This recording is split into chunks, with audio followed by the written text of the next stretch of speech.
Somewhere in 1973, a factory worker in Novosibirsk woke up at 5 in the morning, did 40 push-ups on a cold floor, ate a bowl of kasha, and walked 2 kilometers to work in the snow. He didn't have a productivity app. He didn't have a morning routine podcast. He didn't have a vision board. What he had was a system, a brutal, unforgiving, surprisingly effective system for getting things done. And for the next 30 days, you're going to steal it. This isn't about ideology. The Soviet Union had serious, well-documented problems we're not here to romanticize. But buried inside that rigid machine were genuinely powerful ideas about discipline, structure, and personal accountability that the self-help industry has been quietly repackaging and selling back to you for 50 years without giving credit. Today we go back to the source. This is the Soviet way to get your life together in 30 days. But before the tactics, you need to understand the philosophy.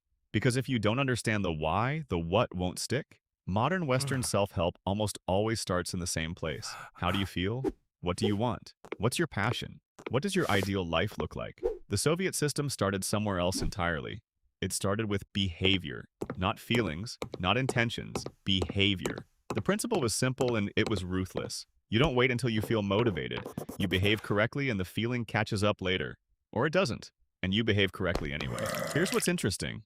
Modern psychology actually backs this up completely. Behavioral activation, habit loops, acting opposite to emotion. These are legitimate clinical frameworks used in actual therapy that say essentially the same thing. A Soviet factory manager was saying in 1961, "Stop waiting, start moving." The 30 days are divided into 3 10-day blocks. The Soviets used 10-day planning cycles across agriculture, industry, and military logistics. We're borrowing that same structure. Each block has a single focus.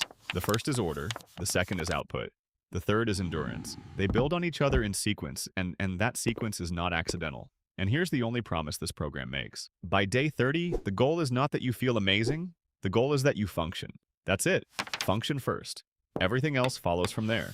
Here's the first thing the Soviet system understood that modern productivity culture almost always misses. Chaos is expensive. Not metaphorically expensive, literally expensive. Every unfinished task sitting in the back of your mind, every drawer you can't find anything in, every conversation you've been avoiding for 3 weeks, that's mental energy. Real, finite, non-renewable mental energy. And it's being spent on nothing. The first 10 days are about stopping that leak entirely. Day 1. You're going to make a list. Not a goals list, not a vision list, an inventory. Write down every single unfinished thing in your life. Every email you've been meaning to send. Every bill, every form, every nagging task you've been quietly carrying around. Every drawer that needs sorting, every conversation you've been putting off. Get all of it out of your head and onto paper. The Soviets called this taking stock. The principle was straightforward. You cannot plan what you haven't counted. That list is going to feel overwhelming. Good. That discomfort is important information. That is the actual weight you've been carrying, made visible for the first time. Days 2 through 4. You triage. 3 categories. Anything that takes less than 5 minutes. You do it immediately, right now, as you sort. Anything that needs real time, you schedule it. Anything you've been holding on to but will never actually do, you cut it. The Soviets called unnecessary inventory dead weight. They were not sentimental about eliminating it. Neither should you be. Days 5 through 7. Your physical environment. Soviet housing culture had a concept embedded so deeply it barely needed stating. Everything has a place and everything is in its place before you sleep. This wasn't about aesthetics. It was about function. Your environment is constantly sending signals to your brain. Right now, those signals are noise. These 3 days you clean and organize with military seriousness. Not because tidiness is a virtue, because your brain cannot think clearly inside a space that is telling it something is wrong. Days 8 through 10. You install the structure. Fixed wake time, fixed sleep time, fixed blocks built around those 2 anchors. Your brain is a pattern recognition machine. When the schedule is consistent, it stops spending energy figuring out what comes next. That energy goes somewhere useful instead. Order isn't the destination, it's just what makes the destination reachable. Order without output is just organized stagnation. You've cleared the chaos. You've installed the structure. Now comes the part that actually changes things. Because the second decade isn't about tidying your life.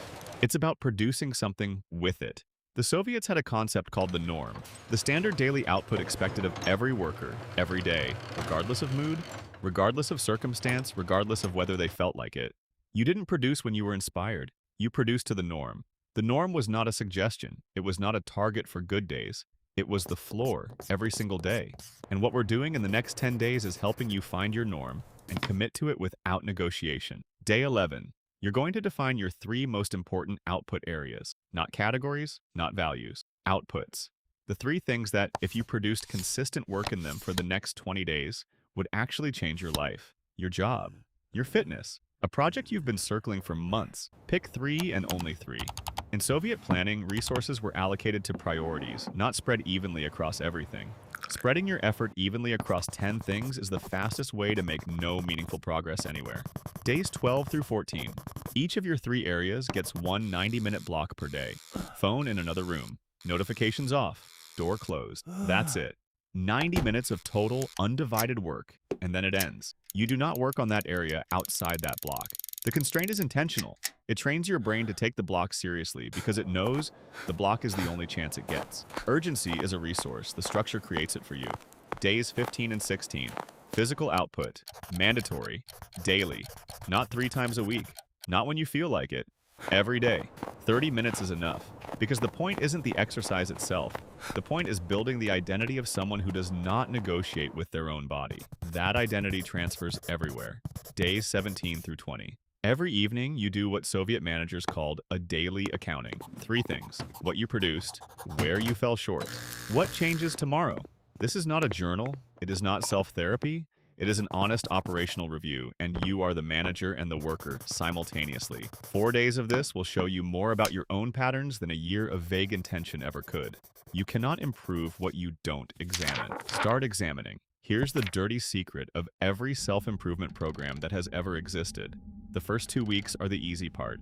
Novelty carries you. The structure feels fresh. The momentum feels real. But days 21 through 30, when the novelty is completely gone, when you're tired, when the schedule feels less like a system and more like a cage, that's the moment every program either delivers or collapses. This decade was specifically designed for that moment. Day 21. You're going to introduce deliberate discomfort. The Soviets called this hardening. The core idea was straightforward and they took it seriously.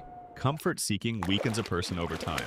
Voluntary exposure to difficulty builds the kind of character that doesn't fall apart when things get hard. The most direct version of this is the cold shower. Every morning, for the last 10 days, you end your shower with 60 seconds of cold water. Not because cold water is magic, because every morning you do something you don't want to do immediately without negotiating with yourself. That pattern gets stronger. You are practicing overriding your own resistance on demand. That skill transfers into everything. Days 22 through 24. Intellectual endurance. Add a 30-minute reading block to your daily schedule. Not news, not social media. A book, a serious article, a field you know nothing about. The subject matters less than the act itself, because what you're actually training is your attention span, which in 2026 is one of the most degraded and quietly valuable cognitive resources you have. The Soviets treated self-education as a personal duty, not a hobby. 30 minutes a day is where that duty starts. Days 25 and 26. Find one person and tell them everything. Your 3 output areas, your daily schedule, your accounting practice. Ask them to check in with you at the end of the program. You don't need a community.